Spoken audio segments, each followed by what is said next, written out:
আজকের গল্পটা সমাজের এমন এক বাস্তব চিত্রকে ঘিরে যা প্রায় প্রতিটি সংসারই হয়ে থাকে, কিন্তু আমরা এসব দেখেও যেন না দেখার ভান করে থাকি। মধ্যযুগীয় কুসংস্কারের উপর নির্মিত একটা শর্ট ফিল্ম দোয়া। তবে শর্ট ফিল্ম হলেও এর কাহিনী এবং প্রতিটা সিন একেবারে হৃদয় ছুঁয়ে গেছে। তো এই হৃদয় ছুঁয়ে যাওয়া গল্পটাই শোনাবো আজকের এই ভিডিওতে। তো বন্ধুরা, শক্ত হয়ে বসে পড়ুন।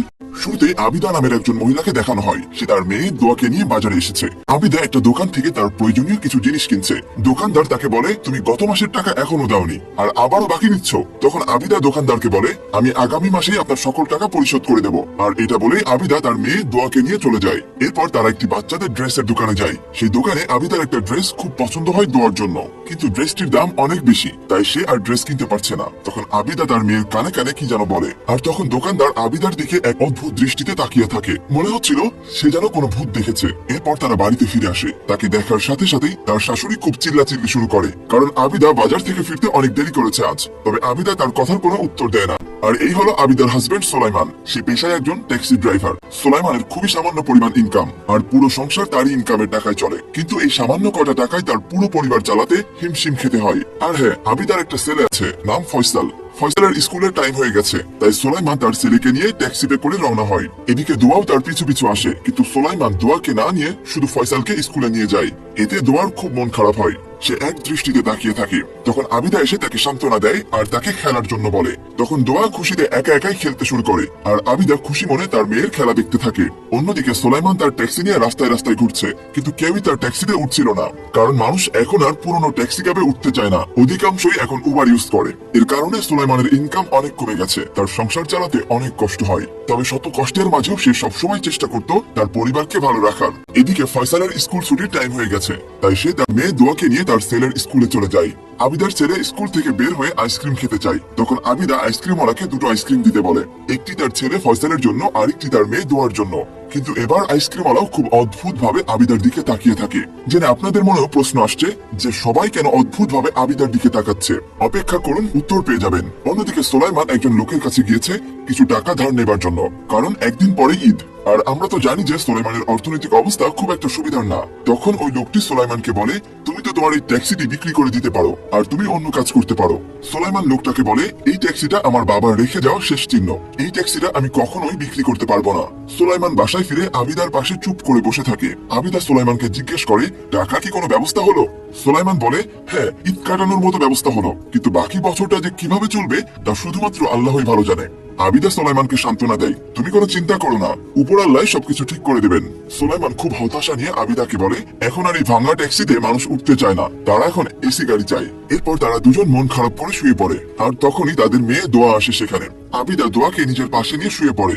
তখন সোলাইমান খুব অদ্ভুত ভাবে আবিদার দিকে তাকায়। মনে হচ্ছে আবিদা আজব কিছু করছে, আর সোলাইমান এতে খুব বিরক্ত হয় তার উপর। তো যাই হোক, পরদিন ঈদের দিন সোলাইমান তাদের সবাইকে নিয়ে বাজারে যায় ঘুরতে, আর ঘোরাঘুরি শেষে সবাইকে বাসায় পৌঁছে দেয়। তারপর সোলাইমান চলে যায় সবার জন্য ঈদের উপহার কিনতে।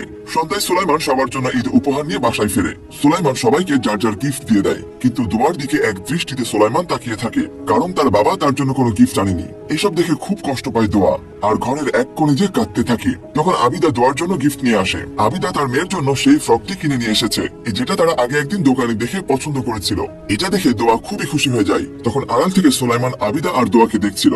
সোলাইমানকে দেখে মনে হচ্ছিল সে তার মেয়ের খুশিতে খুবই বিরক্ত। মনে হচ্ছে বাড়িতে আবিদা ছাড়া দোয়াকে আর কেউই পছন্দ করে না। অন্যদিকে সোলাইমানের মা সোলাইমানকে বলে, তোমার এখন আরেকটি বাচ্চা নেওয়া উচিত, এতে আমাদের ঘরে আবার উপর আল্লাহর বরকত ফিরে আসবে। সোলাইমান তার মাকে বলে, আমি তো ঠিকভাবে আমাদের একটি বাচ্চার খেয়ালই নিতে পারি না, আমি আরেকটি বাচ্চার খেয়াল কিভাবে রাখবো? তার মা তাকে বলে, আরেকটা ছেলে যদি হয় সেটা তোমার জন্যই ভালো হবে, আর না হলে বুড়ো বয়সে এক ছেলের ভরসায় চলা দায় হয়ে যাবে। এই যে আমাকেই দেখো না। সোলাইমান মায়ের কথা শুনে চিন্তায় পড়ে যায়, আর একা একা অনেক চিন্তা করে দেখে তার মায়ের কথাও ঠিক, তাদের আরেকটি বাচ্চা নেওয়া উচিত। মায়ের বাধ্য ছেলের মতো সে পুরো রেডি হয়ে থাকে, কিন্তু আবিদা ঘরে আসতে ঘুমিয়ে পড়ে। এদিকে রাত অর্ধেক পার হয়ে যায়, কিন্তু সোলাইমানের ঘুম আসে না। তখন তার মাথায় শুধু মায়ের কথাগুলোই ঘুরঘুর করছে। তাই হুট করে সে মাঝরাতে আবিদার সাথে শারীরিক সম্পর্কে জড়িয়ে পড়ে। আর এমন সময় অতীত মনে পড়ে যায় আবিদার, যেখানে আপনারা পেয়ে যাবেন আপনাদের সকল প্রশ্নের উত্তর। কয়েক বছর আগে সোলাইমান, তার মা এবং আবিদা একজন ডক্টরের কাছে গিয়েছিল, কারণ আবিদা প্রেগনেন্ট হয়েছে। কিন্তু আলট্রাসোনোগ্রাফিতে দেখা গিয়েছিল আবিদার পেটে একটা মেয়ে সন্তান। এই জন্য আবিদার শাশুড়ি ডক্টরকে বলে, আমরা চাই না আমাদের পরিবারের প্রথম বাচ্চা মেয়ে হোক, তাই সেই ডাক্তারের কাছে অ্যাবর্শন করার কথা বলে। আর এটা শুনে আবিদা খুবই রেগে যায়, আর তার শাশুড়ি বলে, আপনি কিভাবে এটা বলতে পারলেন? আমার পেটের বাচ্চা উপর আলার দান, আপনি কি সেটা নষ্ট করার? আমি কোনোভাবেই আমার বাচ্চাকে নষ্ট করতে দেব না। এই বাচ্চার বিষয়টা নিয়ে তাদের মধ্যে অনেক তর্কাতর্কি হয়, কিন্তু সুলাইমান এখানে তার মায়ের হ্যাঁতে হ্যাঁ মিলাচ্ছে। তাদের এসব কথা শুনে ডক্টর খুবই রেগে যায়, আর সে সুলাইমানের মাকে বলে এটা অনেক বড় মহাপাপ আর আইন অনুযায়ী অনেক বড় অপরাধ। আপনারা আর এক বড় অ্যাবর্শনের কথা বলবেন না, তাহলে আমি এখনই পুলিশ ডাকতে বাধ্য হব। আর আমাকে যদি সেটা করতে হয় তাহলে এখান থেকে আপনি সোজা জেলখানাতে যাবেন। এরপরে কিছুদিন কেটে যায়। একদিন আবিদার শাশুড়ি এক প্রতিবেশী মহিলার সাথে কথা বলছিল। সে মহিলাটাকে আবিদার পেটের বাচ্চাটার কথা বলে, আর সে কোনোভাবেই চায় না যে তার ছেলের প্রথম সন্তান মেয়ে হোক। এরপর আবিদার শাশুড়ি ওই মহিলাকে আরো বলে, আচ্ছা তুমি আমাকে এমন একটি উপায় বের করে দিতে পারবা যাতে আমি আবিদার পেটের বাচ্চাটাকে নষ্ট করতে পারি। মহিলাটি একটা কাগজের মধ্যে করে কিছু ঔষধ দেয় আর বলে দুধের সাথে মিশিয়ে খাইয়ে দিবেন, তাহলে আবিদার পেটের বাচ্চাটা নষ্ট হয়ে যাবে। আবিদার শাশুড়ি তাই করে। সে ওই ঔষধগুলোকে নিয়ে রান্নাঘরে যায় আর সেখানে রাখা আবিদার দুধের গ্লাসের মধ্যে সেই ঔষধগুলোকে মিশিয়ে দেয়, আর সেখান থেকে চুপচাপ চলে আসে। কিছুক্ষণ পর আবিদা যায় রান্নাঘরে আর সে সেই দুধটা খেয়ে নেয়। এর কিছু সময় যাওয়ার পরে আবিদার পেটে খুব ব্যথা করতে থাকে। সে ব্যথায় চিৎকার করে তার শাশুড়িকে ডাকতে থাকে, কিন্তু তার শাশুড়ি একটা অমানুষ। তার শাশুড়ি তার চিৎকার শুনেও না শোনার ভান করে আর বসে বসে তসবি গুনতে থাকে।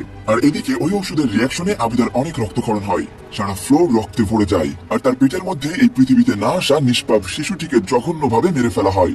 বিশ্বাস করুন, এটা সমাজের একটি কমন দৃশ্য, যেটা আপনার আমার চোখের আড়ালে অহরহ ঘটছে। আমি আপনি হয়তো দেখতে পাই না। আর আবিদার পেটে মারা যাওয়া বাচ্চাটি ছিল মূলত দোয়া। দোয়া আসলে এই পৃথিবীর মুখ দেখতেই পারেনি, সে শুধুমাত্র আবিদার কল্পনায় বড় হয়েছে।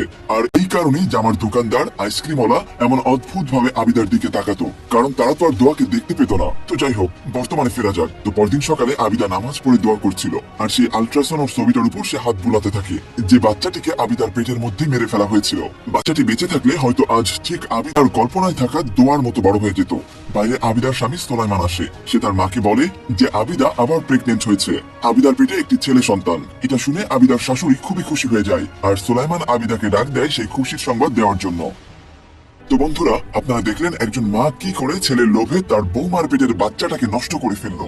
আবিদার শাশুড়ির মতো মানুষদের কাছে হয়তো মনে হয় যতক্ষণ একটা বাচ্চা জন্ম নেয় না তার কোনো জীবন নেই, কিন্তু আসলে পেটের মধ্যেও তারা জীবন্ত থাকে। পেটের মধ্যে এইভাবে মেরে ফেলাও খুন করার সমান। এইভাবেই আমাদের দেশে প্রতি বছর হাজারো শিশু তার মায়ের পেটে নৃশংসভাবে শেষ হয়ে যাচ্ছে। হ্যাঁ, এটা ঠিক, আমাদের সমাজ আগে থেকে অনেক উন্নত হয়েছে। এখন আমরা অনেকেই বুঝতে শিখেছি মেয়েরা ছেলেদের থেকে কোনো অংশে কম না।